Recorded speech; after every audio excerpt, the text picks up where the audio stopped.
What is up, everybody? Welcome back to Chase's Sports News. I am your host, Chase Coburn, here with you today. The NBA playoffs and the play-in, it's right around the corner. It's a fun time of year because we're finally going to see which teams are legitimate. Which NBA teams are you buying? Which are you selling? And I'm not going to play a buyers or sellers game here today, but I am going to give you three bold NBA hot takes that I have ahead of the postseason. I guarantee you're not going to like some of them. And one of them includes the Cleveland Cavaliers, a team that a lot of people are buying or kind of buying the stock of come postseason time. I just don't see it. And I'm going to break that down and a few others in just a moment. My three biggest NBA hot takes ahead of postseason basketball. Hope you guys do enjoy. Please subscribe, share, do what you need to do to continue to, stick around for the content. Make sure that everybody's seeing the content.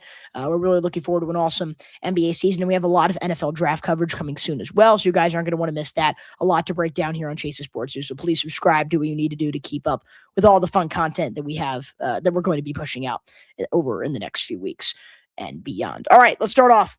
Number one, this is a bold one.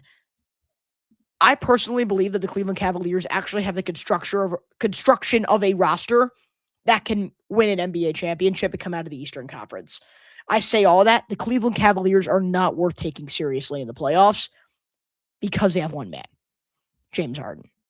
They have James Harden, and that is going to be the reason why, once again, a team led by the Beard in some capacity will fail in the postseason. For me, the window closed on February 4th for the Cleveland Cavaliers. It did. That is when they officially acquired James Harden. And for me, that was the moment that the window was officially sealed shut on the 2026 season. It has nothing to do with the way they played. And I'm going to break that down consistently because they haven't shown me anything since that trade that has indicated at all that they would not be postseason caliber. They're 22-9 since February 1st. They're 14-6 since March 1st. Nothing about what they have done as a basketball team tells me that they're going to fail. I, again, love the construction of the roster. Sam Morrell, Max Strus, those guys can shoot. Evan Mobley, Jarrett Allen, those guys can defend. They've played postseason basketball before this group. And, of course, James Harden and Donovan Mitchell as that dominant 1-2 punch. You very rarely get that from a postseason team. They're probably the most dominant backcourt, you could argue, in the NBA today. It's nothing about what I've seen from them on the court. I just can't reasonably fall into the James Harden trap again. And before I go on this tangent, I do want to say, you're not going to get as many Harden support. You're not going to get as big a Harden fan as me. Like, James Harden has always been one of my favorite NBA players. In fact, I'm not sure if I've ever shared this publicly. James Harden is the reason why I fell in love with the NBA. His scoring, his offensive wizardry, his creativity, his dominance. I fell in love with the NBA because of James Harden. I'm a Wizards fan, but every morning I would wake up and watch the Rockets highlights before I went to school during elementary school. That was what I did because I loved watching James Harden play the game. And so this is coming from a place of where I've been rooting for this guy for so long, but I can't reasonably fall into the James Harden trap again. Because at first it's as long as he's not the top option, right? It's just because he's the top option. Maybe he can't win as the top option. That's why it failed multiple times in Houston. Fine. He goes to Brooklyn. You build a super team. And sure, he's a Kevin Durant foot on the line away from going to the conference finals. It didn't work in Brooklyn. Maybe not to his fault, but it didn't work in Brooklyn. And then you go to Philadelphia, and it didn't work there. And then you went to Los Angeles with the Clippers. You build a solid roster yet again. You're in the playoffs. You're a team that a lot of people want to bet on because of their consistency and their depth. And again, you don't meet demands come postseason time. And when all of those teams have needed him most, even not as the number one, just as a supporting member, as a number two, he has failed in the playoffs. And the problem with having James Harden on your team is he's too talented and too ball dominant because of the way he plays the game to not be a focal point. James Harden, no matter the team he is on, while he is at least somewhat in his prime and playing at an all-star level, he's going to have to be a focal point. But he is also too inept in the postseason, given that role, to hide his weaknesses against your opponent. And so that's why when you put your eggs in the James Harden basket, you fail every time in the playoffs. And that is why the Cavaliers are going to come short yet again. If I need to resurface and restate all of the poor performances James Harden has had in the playoffs, we could be here all day. I'm going to stick with 5 horrific performances. 2015, you're facing elimination versus the Golden State Warriors. You're 2 of 11 from the field, 12 turnovers, Warriors win. Fine. Your first time as a number one, I'm not going to blame you. 2017, now you're facing elimination against San Antonio 2 years later. Harden, 11 points, 2 of 11 from the field. So that's back-to-back times now where he's failed facing elimination. Let's fast forward a few years. Let's fast forward where the Rockets as a team is, 27 straight threes against the Warriors. Let's fast forward the Brooklyn era. Now you're in Philadelphia, and you wanted to be here, and you wanted out, and you wanted an opportunity to play with Joel Embiid. You're facing elimination against the Miami Heat. Your team just needs you right now. They need you right now to step up facing elimination, and he had 0 points when it mattered most in the second half. 0 points in the second half of basketball facing elimination. 2023. Now you're facing elimination again with Philadelphia against the Boston Celtics. You had a 3-2 series lead. You looked great earlier in the series. All you need to do is just hold on with the league's MVP, and he scored 9 points on 3 of 11 shooting with 5 turnovers. So fine. Philly's not for you anymore. Let's go to Los Angeles Clippers. And I bought into it once again. He reels me back in every single time. Reels me back in. I'm all jumping on the Clippers bandwagon, jumping on the Clippers train, and he scores 11 points on 2 of 8 shooting from the field and was a minus 29 in 35 minutes in a Game 7 with your season on the line. Those are 5 games in the past decade or so facing elimination where James Harden, one of the greatest offensive players we've ever seen, has been completely inefficient, hasn't scored at the highest level, and his teams have lost. That is the James Harden come postseason time. And again, that's not what I want. That's not what I want to see. I am a James Harden believer. At least in my mind. At least that's what my heart says. But as a realist and as an analyst of the game of basketball, I can't fall into the trap yet again. If they get a hypothetical matchup with Boston or Detroit or New York, I'm probably picking one of those teams. And the thing with Cleveland is I'm not saying they're going to be a first-round exit. I'm not saying you get matched up with whoever it is, the Hawks, the Raptors. Kind of the dust is kind of settling here. The chips are falling into place now as we speak for the NBA playoff seeding. I'm not saying it's going to be immediate because not all of those elimination games with James Harden was immediate. I'm not saying the Cavaliers can't go on a run and make the conference finals. I want to make that very clear. But at some point during this playoff run, most likely before the NBA finals, there are weaknesses with James Harden as one of their top players will force them into elimination.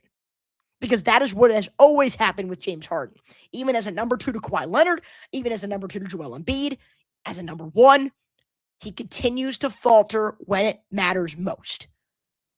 Because even with Donovan Mitchell, even if he steps up, he's been great in the playoffs, in my opinion, as a pure individual.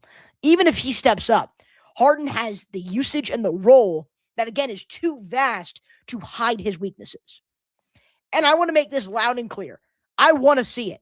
I talked about it. James Harden helped me become an NBA fan. He's one of the reasons why I became an NBA fan because of, again, his talented scoring, his dominant presence offensively, his excitement, the exciting play style that I saw from him for years in Houston. For years, I've been saying it's finally time for James Harden to crack the code. I want to see it. But as an analyst, he's given me no reason at all whatsoever to believe something is going to be different. So I look at the construction of this Cavs team. I look at the way that they're playing. I'm looking at the way the Harden is playing. And I feel like, again, I was being reeled back in until I told myself, no, don't fall for the bait again. Because you know the true colors of this guy come playoff time. So Cleveland, I hate to break it to you, nothing you could have done from February 4th and on will change your eventual fate. Because James Harden and the Cleveland Cavaliers would be a letdown and a disappointment once again come postseason time. I hate to say it, but it's true. It's the truth, in my opinion. We shall see how the dust settles over in the East. Over in the West, one of the biggest arguments I've heard in the NBA against the San Antonio Spurs and against the Detroit Pistons is that oftentimes when you're a young team, you need another year. I trust San Antonio because I don't think they're a traditional young team. Unlike Detroit, who I think is, and I'll explain that in just a minute. Certain teams, I think, play like they're, quote, young, and certain teams don't. For me, I classify a young team as a group that just finally took that surge.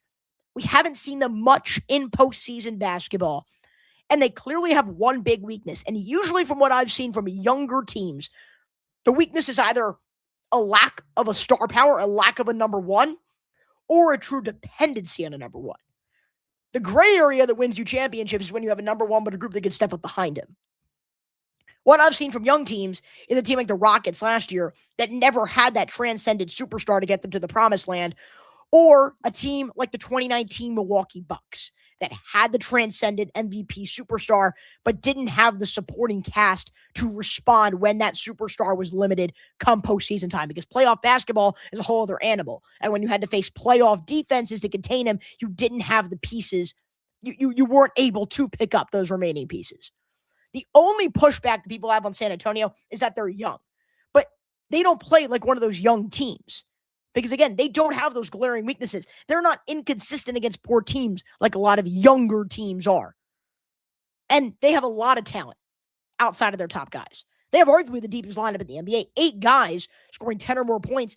And defensively, they've also been elite with, by far, by an arm's length, not even close, the best defensive player in the NBA. So, again, you have your stars. You have your Wembys, your De'Aaron Foxes, your Steph Castles, but you also have your Keldon Johnsons, your Devin Vassell's, your Harrison Barnes. I'm missing a few pieces as well in here. Dylan Harper. Like, they have their guys to step up. They check every box to me. They've been very, very good against the poorest teams in the NBA, and they've also had a strong resume head-to-head against some of the best teams in the NBA. I'm all in on the San Antonio Spurs. Depending on the matchup, I may not want to pick them against OKC or Denver. Will have to see the way that they're playing in a hypothetical matchup against one of those two teams. Say they see them. However, I don't think they will come short because they are, quote, young. Detroit, however, plays like a young team. I think they've been good, and I'm kind of indifferent on them because I do like the way they played at times, but they remind me a lot of those 2019 Bucks that I was just referencing. A surging team with a star that finally broke out into becoming one of the best players in the NBA. But if he's shut down in the playoffs, does that team have other guys to pick up those pieces? I don't think Detroit has. Jalen Duren, Tobias Harris, Duncan Robinson, Isaiah Stewart, Asar Thompson. That's not the core to me. It's not. It's been a very much Cade Cunningham dependent team. They've won some games without Cade Cunningham, but in playoff basketball, if you get an elite defensive team like a Boston or New York, again, even Cleveland, I don't know when Cleveland will be let down. It all depends on the matchups. But even Cleveland, I could see Detroit losing that series because I'm selling that core outside of Cade Cunningham. And you mentioned some of the inconsistencies. They've lost to teams like the Nets, the Wizards. They've looked poor against some of the worst teams in the NBA. And if you want to talk about being battle-tested, which I think is a key part in determining whether or not you are a, quote, fraud, a word that is thrown out far too often in sports, but I guess could apply here depending on your argument, your contention. If you look at strength of schedule, the Spurs have had the hardest schedule in the NBA per Crafted NBA. The Pistons have had the easiest schedule in the NBA, according to Crafted NBA. One of the best statistical sites in all of basketball. Not sponsored at all, but please go check them out because that's a website I use quite a bit when you really go a deep dive into the analytics. So San Antonio has the hardest schedule. Detroit has the easiest schedule. Not that that's the end-all, be-all, but when you look at those other intangibles, Detroit looks like a team, which is this is not a bad thing. They look like a team like the 2019 Milwaukee Bucks. I am buying Detroit stock. Like, I am buying it long-term because that stock is going to go up. This team is going to have success. They have the number one. They're well-coached. They have a very young team. They have a roster where they're outside of Cade Cunningham. Like, it's not like they have other pillars who can kind of replace some of those guys pretty easily. Like, I'm convinced that long-term it'll work. Just not this year. San Antonio, on the other hand, that's not a team where I'm like, they're going to need that 1 year to get acclimated. Maybe they do, but for me, they don't look like a team where their age is going to be a hindrance. Because, well, De'Aaron Fox has played playoff basketball against NBA champions. Harrison Barnes is an NBA champion. He's played playoff basketball. So they have guys who have done it. And again, even if you want to count this in terms of playing basketball at the highest level, Steph Castle dominated in the national championship game as a freshman. He was a key part of UConn's national championship team. So he's proven that, again, the lights are not too bright for him as well. I just trust this San Antonio team, and this is not supposed to be a hate column on the Detroit Pistons, because I really do think they can come out of the Eastern Conference. I don't think Boston is the pencil-in team that everyone thinks they are. It could be Boston, but they're not a pencil-in Eastern Conference or at least NBA, finals team. I don't think they are. But based off what I've seen in the intangibles of each of these groups, I am buying into the San Antonio stock for 2026 a lot more than I'm buying into the Detroit stock heading into the postseason. The Spurs don't look like a young team to me. And then last, but not least, I want to talk about the Charlotte Hornets, because the Charlotte Hornets could be a scary team to face in the playoffs. You don't want to face this team right now. And the only reason why they're not being taken more seriously by the casual fan is because of their record, but that's a byproduct of a really, really poor start. They had one of the NBA's worst records at the turn of the new year. They started 8-18. But now, the sixth best record in the NBA since January 1st, 32-16. Fourth best in the Eastern Conference. And again, I'm a huge, what's the construction of your roster? Do you have the intangibles? Because you could look at any other team and look at the results head-to-head, but playoff basketball is a different animal. So my goal is to use what we've seen from the past, the intangibles that have worked in the past, and how those could be applied when predicting the future. And Charlotte has the intangibles of a team that can win in the playoffs. I love the construction of this roster. You have an explosive point guard, a guy who could score and facilitate, make everyone around him better. That's LaMelo Ball. Then you have an elite shooter that can come off the screen, even create for his own. Just a really great offensive player in Konku Nepal. A dynamic do-it-all scorer in Brandon Miller. An explosive complement in Miles Bridges. An interior presence, Diabate, Kalkbrenner. Even Kobe White has been outstanding off the bench since he was acquired at the trade deadline. That was an unbelievable acquisition. My question to those who question the validity of the Charlotte Hornets is, what does this team not have? What don't they have? What box don't they check for you? Experience could be the box, because I'm not saying they're going to go and win an NBA championship. But in terms of winning a playoff series or two, assuming they get in and do the dirty work in the play-in, they have one of the flashiest, deepest offenses in the sport. That's third in the NBA in three-point percentage. They can shoot the ball. But then defensively, they're giving up the seventh fewest points per game, and they're fifth in rebounds and second in rebounding differential, which also includes crashing the offensive glass and creating second chances. Constructions of teams that I love. You look at the past resumes, teams that I love at any level of basketball. You're not going to usually have an elite offense coupled with an elite defense. So why not a team that isn't as dominant offensively, but can shoot the three ball with the best of them and defend and rebound the basketball? Got players who can do that, no matter whether they're elite or above average. Guys who can do those intangibles last a long time in this league. And teams that could do that become championship contenders. Let's remove rebounding from the equation for a second. Just even look at the defense coupled with the three-point shot. There's your past four NBA champions. OKC in 2025, third in opponent points per game, sixth in three-point rate. 2024 Boston Celtics, fifth in opponent points per game, second in three-point percentage. 2023 Denver Nuggets, eighth in opponent points per game, fourth in three-point percentage. 2022 Golden State Warriors, third in opponent points per game, eighth in three-point percentage. And that one may need an asterisk because it's even better than eighth, because they have Steph Curry and Klay Thompson, two of the greatest shooters to ever play the game on that team. So when you could defend and shoot the three ball, that's a very, very strong resume. That's your formula, and that's your recipe to success. Again, I'm not saying that this Hornets team is a contender, because if they end up playing Boston in round one, if they get the seventh seed, which again, the deck is, we're seeing everything come to fruition now from a seeding perspective. So we'll see exactly where they line up. If they are the seventh seed playing Boston, they won't win a series. They won't, because Boston's going to have the experience. It's going to be a tall order against them. And it will be a tall order to beat Detroit, even though I think that would actually be a series, and I would consider an 8-1 upset there. They won't become a championship contender because they don't have the experience. I think it will take them a year or two to figure things out, because I don't like to buy into teams just based off of a few months. You need to see a full body of work.